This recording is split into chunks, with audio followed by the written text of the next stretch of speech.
il est minuit.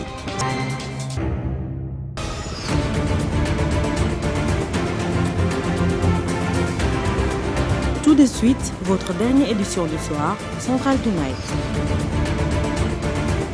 Central Tonight. Central Tonight. Yaïda Manga. Bonsoir chers auditeurs et bienvenue dans votre dernière édition de la soirée Central Tonight sur la Central FM dont voici les titres. La journée internationale des orphelins de guerre est célébrée ce 6 janvier au Sénégal. Une cérémonie en hommage des soldats tombés sur le champ de l'honneur est organisée. Détail dans ce journal. Le collectif des avocats d'Ousmane Sonko et ses alliés étaient face à la presse pour dénoncer l'invalidation de la candidature du leader de l'ex-Pastef. L'actualité, c'est également les légumes qui commencent à réapparaître à des prix abordables. Détail avec Nogay Gueye dans ce journal. Telles sont les lignes phares de cette édition. Le développement, c'est dans une poignée de secondes.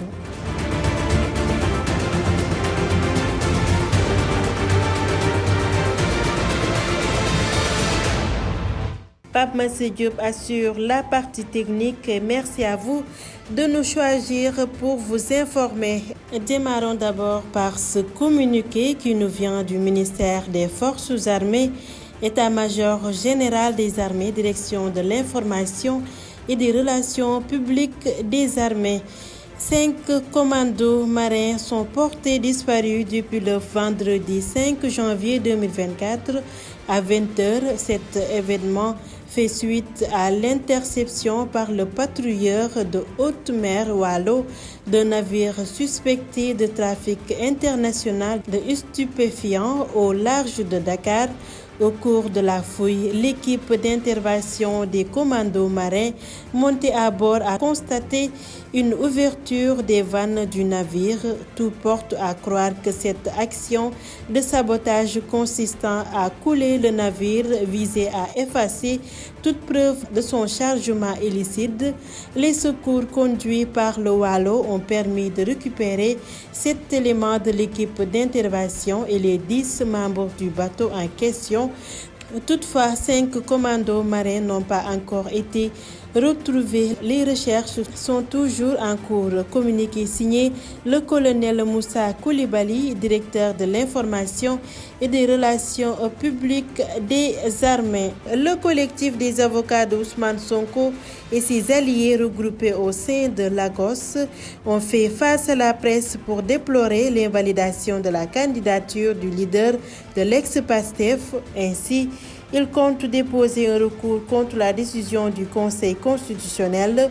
Toutefois, ces derniers restent toujours optimistes quant à la participation de leur leader pour ces élections présidentielles de 2024 afin de défendre le projet ex-Pastef. Reportage Fatou Kineboy. Les avocats du leader de l'ex-parti Pastef ont décidé de saisir le Conseil constitutionnel suite au rejet du dossier de leur client. Face à la presse, Maître Ahmadou Bamba Falessi projette un recours contre un refus non fondé. Le collectif entend se pourvoir en rabat d'arrêt dès la notification de cette décision. Le collectif précise que M. Ousmane Sonko reste encore éligible pour avoir retrouvé l'intégralité de ses droits civils et politiques avec l'ordonnance numéro 01/2023 rendue par le président du tribunal d'instance hors classe de Dakar le 14 décembre 2023, annulant sa mesure de radiation des listes électorales prise par l'administration. Sur le plan des implications immédiates de l'arrêt rendu par la Cour suprême, le collectif rappelle qu'un retrait de M. Ousmane Sonko des listes électorales est subordonné à l'existence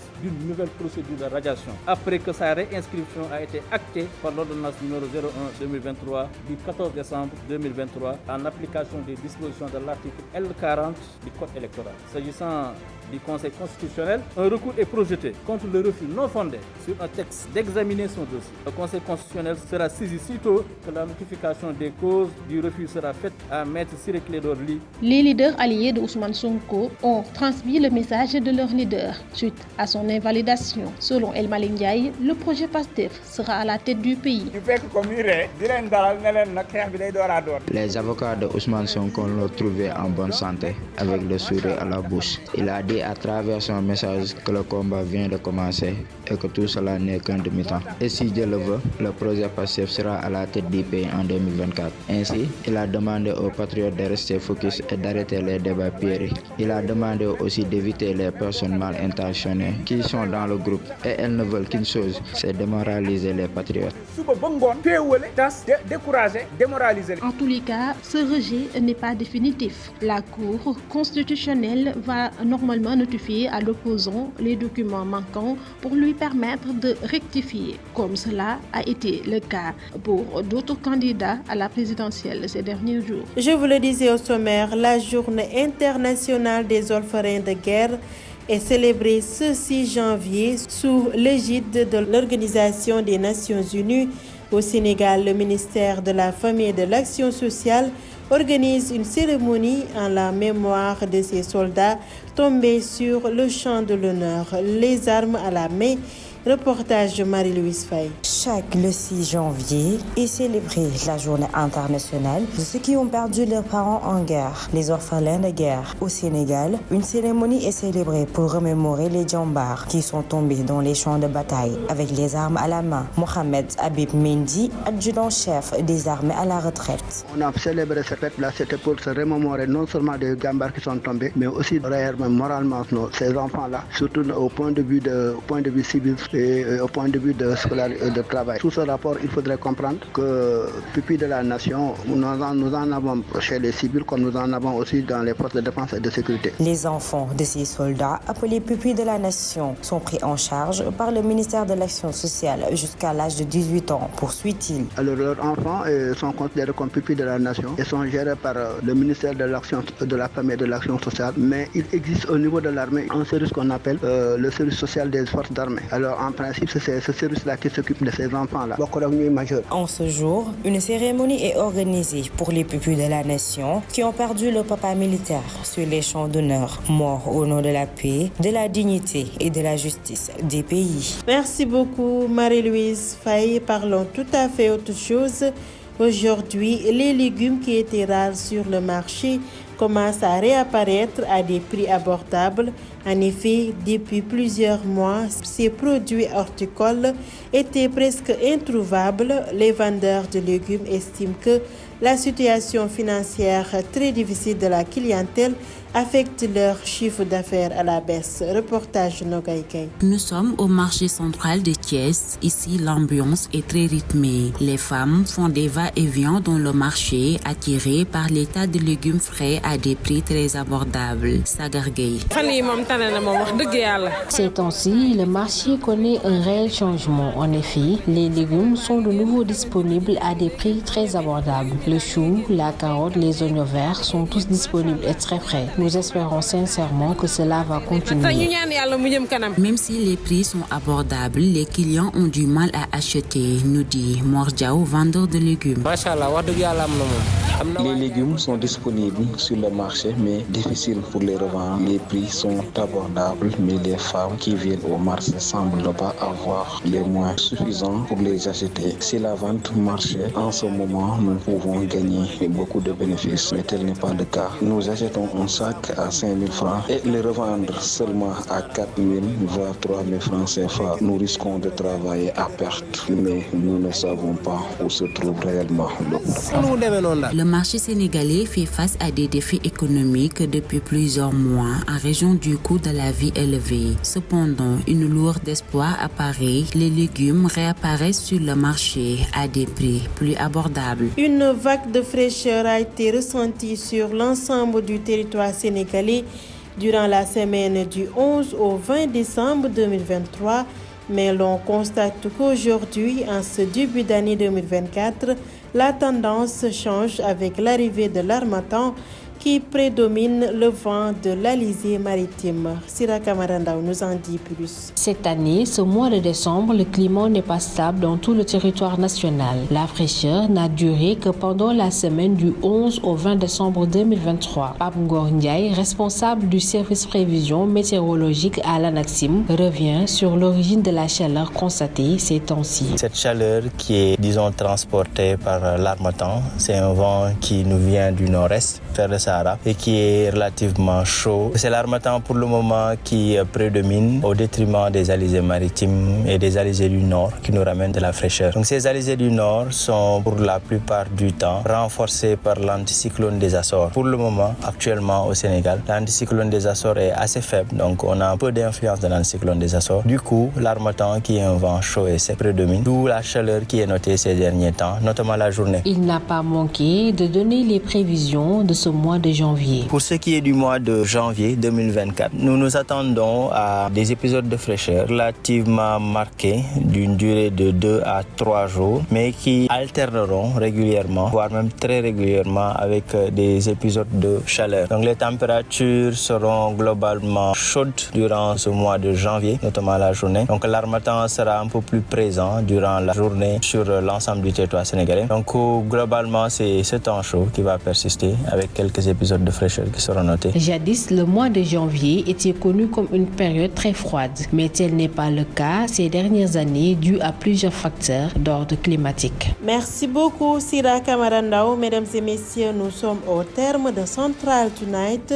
Chers auditeurs, le plus bel amour, c'est quand vous trouvez une personne qui a peur de vous perdre et qui fait tout son possible pour vous garder malgré tout. Sur ce, on se donne rendez-vous dans un instant pour la version Wolof de ce journal.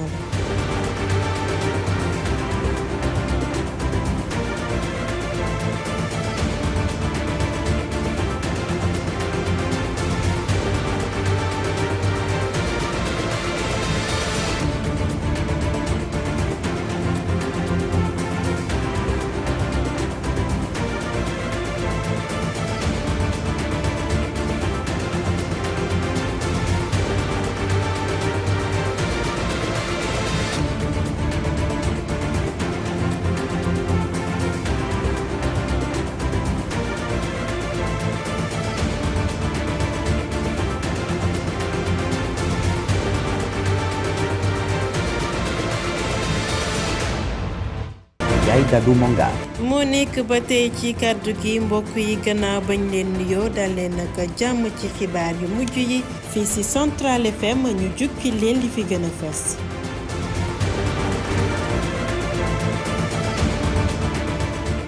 bés bi ñu jagleel ñi nga xam ne nag seen waajur daa génn àdduna ci ab guerre gaawoo bi la yemoo ko juróomi benn fan fii ci diwaanu Sénégal nag jëwriñ bi ñu dénk njaboot gi dafay amal ab cérémonie ngir delloo njukkal yooyu le soldat nañ ci gën a yaatal ci biir xibaar yi nañu àddu it wax ci kuréel gi ngànk avocat yu Ousmane Sonko ak farandoom yi ñoom nag jànnoon nañu ak taskatu xibaar yi ngir ñaawlu lu ñu validéwul li nga xam ne mooy candidature bu Ousmane Sonko nañu àddu itam wax ci légume bi nga xam ne nag commencé naa am ci biir marché bi te it jaaykat yi nag fu mu toll nii nee nañu gisuñu seen bopp bu baax mbokk yi lii mooy ponk yi faram-fàcce bi léegi lay doon.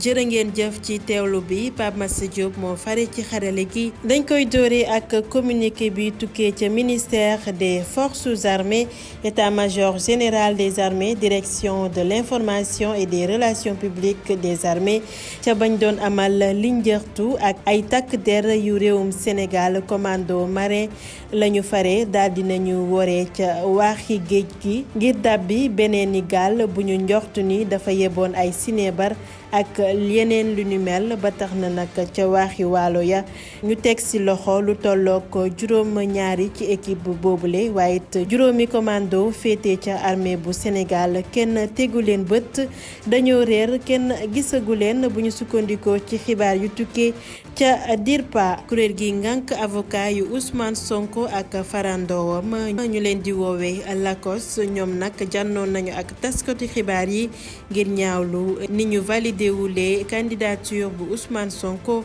xamle nañu ni dinañu def recours ci ndogal bu conseil constitutionnel boobu waaye it njortu nañu ni seen leader bi ba tey dina bokk ci jongante yi ñu jëm. Reportage Fatou Kiné Boy. kuréel gi lëkkale ay avocat Ousmane Sonko am nañu ab janook taskatu xabaar yi niki àjjuma gi daat nañu nag fas yéene saisir conseil constitutionnel jëm ci rejet bi ñu def seen dossier client bi li ci li ni mel daat nañuy xamle rek ni dinañ amal ab recours maître Abdinar Ndiaye. ñu leen di xamal ni leen daan boobu ñun avocat yi dañu am yéene def ce qu'on appelle le rabat d'arrêt mooy wane ni mbir mi nu àttekat am na ay yoo xam ni dëppoowul ak wàllu yoon ba bëgg nañ ñu càmbaraat lu ni mel collectif bi xam ni nag aussi ñooy défendre kii di Ousmane Sonko ñoom ñi ngi xamal askanu Sénégal ni leen kii di Ousmane Sonko tey la gën a doon candidat tey jii la gën a nekk électeur tey jii la gën a éligible te sabab bi nekkul lu dul wàllu yoon ñi ngi xamal sénégalais yi ni leen comme ni ko yoon mayee dinañu def ay sàkkuteef ngir ñu examiner waat maanaam décision bi xam ni jël nañ ko te jàpp na ni teguwul ci wàllu yoon tey dëppawul ak genn kàggu ci xam ni moom lay àttee ko ci wàllu élection. ñii di waa Lacoste di les leaders alliés de Ousmane Sonko ñoom it ca wet ga daal nañuy janook taskatu xabaar yi daal di jottali message bi nga xam ne Ousmane Sonko daal na koy def suñu sukkandikoo ci El Malick Ndiaye nag li mu xamle bokk na ci Ousmane Sonko mu ngi nekk ci forme waaye itam daal nañ xamle rek ni projet Pastef bile kenn mënul wax ba du fi ne ci atum 2024 bii. ñu fekk ko muy ree di leen dalal ne leen nag xeex bi day door a door li premier mi-temps la woon mu ne lii premier mi-temps la woon donc nekk ci forme macha allah te xam ne ala kulli xaal 2024 le projet Pastef mooy tegu ci bopp réew mi mënuñ ci dara moo tax mu ne leen su ngeen demee wax leen nañu ma waxal patriote yi lillahi wa rasuli nañu rester focus nañu bàyyi débat puéril yi waaye nañu moytu bukk yi sàngoo deru bëy maanaam des loups déguisés en agneau baab loolu lay wax xam nañu ne am nañu ñu rax faux compte yi loolu du problème parce que ñoom comme ay robot lañ même chose dañu bind même vocabulaire même langage mais ñi gën a doy waar mooy ñi nga xam ne dañ leen identifier comme patriote mais action yi ñi posé suba ba ngoon féewale tas décourager démoraliser. conseil constitutionnel dana notifier ñi nga xam ne seen i dossier dafa manqué comme ni mu ko defee ak yeneen candidats yi jëm ci élection yi le Ousmane Sonko bokk ci candidats yi nga xam ni dañ leen a rejeté moom it dina bokk ci ñi ñuy saytuwaat seen dossier. junj naa ko ci bopp xibaar yi bés bi ñu jagleel ñi seen waajur génn àdduna ci ab guerre gaawo bi yemoo ko juróom-benni fan ci weeru janvier la ko àdduna bi yépp di màggal fii ci diwaanu Sénégal. juriñ bi ñu dénk njaboot gi ak action sociale dafay amal ab cérémonie ngir delloo njukkal yooyu les soldats Marie-Louise Faye lañ ci àndal. at bu ne juróom benni fan ci weerub janvier la ñu jagleel doomu jàmbaar yi daanu ci toolu xare yi ñu duppee leen njirimu guerre fii ci Sénégal ñuy amal ay xew-xew ngir delloo njuk jàmbaar yi daanu ci yooyu les xare Mohamed Habib Mendy di adjudant chef à la traité. chaque année da nga koy féete fête bi nag lan moo ko mooy lan pour mën a delloo saat xale yi muy par devoir de mémoire et de souvenir lay doon pour ñu fàttaliku jàmbaar yooyu nga xam ne dañu deman pour représenter Sénégal bitim réew mbaa fii ci biir réew mi alors ñu des fa seen bakkan des fa lu mel ne Arabie Saoudite ni ñu demee foofu en 1992 boo ñëwee Casamance moom bari na parce que kooku moom intégrité territoire bi lañ doon défendre boo demee Gambie aussi am na ñu fa desoon ci Kukoy Samba Sagna bi en 1982 Libéria aussi am na ñu fa desoon ak yeneen pays ñu demoon lu mel ne ay Rwanda lu mel ne capitaine Mbaye Diagne la des bon donc ay doomam pupille de la nation lañu et doomi soldat lañu bon ak ñeneen comme doomu soldat yi nga xam yëpp dañ leen jël pupille de la nation. doomi jàmbaar yooyu nekk doomi réew mi jiw ni mi dénk action sociale da leen di taxawu ba ñu am fukki at ak juróom-ñett. armée nationale dafa am au niveau de l'état-major benn service bu ñuy wax service social boobu dafa ëmb famille militaire yëpp la jël en compte non seulement militaire yëpp mais dafa jël famille militaire yëpp en compte sa doom ak sa jabar ak ñoom lay jël en compte kon xale yooyu nga xam ne seen papa dañu gaañu nekk ay orphelin service social des armées da koy jël bu ko jëlee aussi da koy bokk di ci liggéey ak ministère des forces armées ensuite ak le ministère de la famille et de l'action sociale donc boo nee ministère des forces armées donc man damay wax sax ministère des forces de défense et de sécurité nga xam dafay ëmb soldats gendarmerie police eaux et forêt douane ñoonu ñëpp nga xam képp lu koy sol tenue rek yaa ngi ci biir bu situation boobu amee say doom orphelin lay doon dañ leen di jël maanaam toppatoo leen bokk rek ñuy majeur. bisub tey jilee dañuy amal xew-xew ngir delloo njukkal papay militaire yi daanu ci xare yi ànd ci ak njëriñ légumes yi. jërëjëf Marie-Louise Faye jamono ji lii di légume moo ngi am ci jaba yi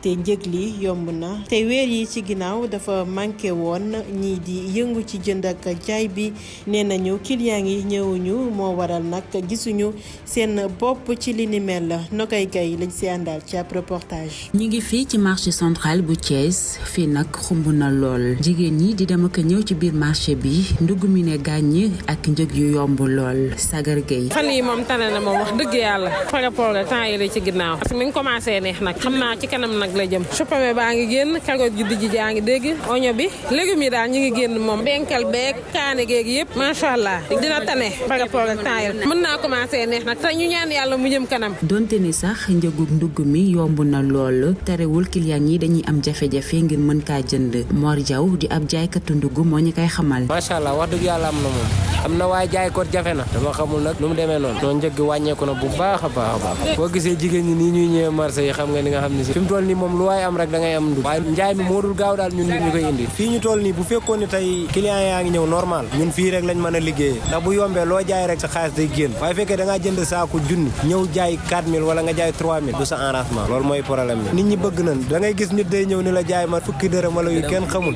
ay juróom yu kenn xamul xama dëkk bee amul xaalis nu mu demee noonu daal. jaba yi ci biir réew mi doon jànkuwanteel ay jafe-jafe jëm ci wàllu koom ay weer a ngi nii loolee nag la ko waral muy njëgug dund bu cher bi waaye nag jamono ji mel na ni yaakaar judduwaat na ci biir jaba yi ndax ndugg mi ngi ne gàññi ci njëg gu yomb lool. dañuy àddu wax ci leneen semaine yi ñu génn dañoo nemmeeku woon ab sedd ci réew mi waaye mel na ni yëf yi am na coppite fan yi nag ndax xaw naa tàng ani lu waral li ni mel tontu li dañ si ànd ak Sira Camara Ndaw ci ab reportage. mi ci weerub janvier bi ñu nekk climat bi sablul fii ci réewum Sénégal waaye nag nemmeeku woon nañ fi seddaay fukki fan ak benn jàpp ñaar fukki fan ci weerub décembre atum 2023 Pape Ngor Ndiaye nekk responsable service prévision météorologique ak réduction des risques ca ANACIM nag moo ngi dellu si duñu xamal lan moo waral tàngoor gi ñu nemmeeku fan yi. jot nañu nemmeeku seddaay nag ci weeru décembre bi weesu ci atum 2023 boori Matam ak Podor foofee jotoon nañ fa nemmeeku fukki degré ak ñett muy température yi gën a néew bu ñu xoolee nag loolee li ko waral mooy seddaay bu jóge tugal wàcc nag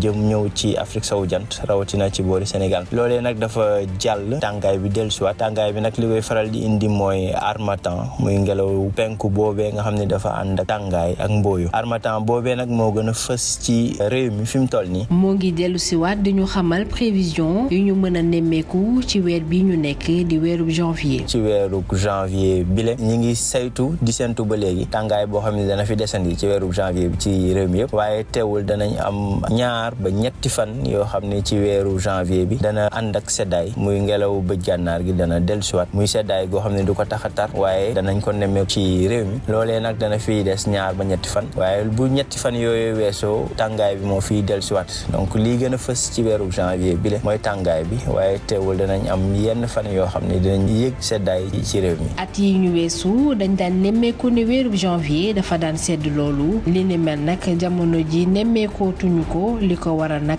bokk na ci facteurs yi nga xamante ne ay facteurs d'ordre climatique la. jërëjëf Sira Camara Ndaw mbokk yi liñ leen ne indiloon ci ay xibaar yaay Daado Manga moo nekkoon ci kaddu gi Pape Massa Diop fare woon ci xarale gi di leen jox dig daje altine bu juróom-ñaari waxtu jotee ci suba xibaar yi na fiy dikk ñu fanaan ak jàmm.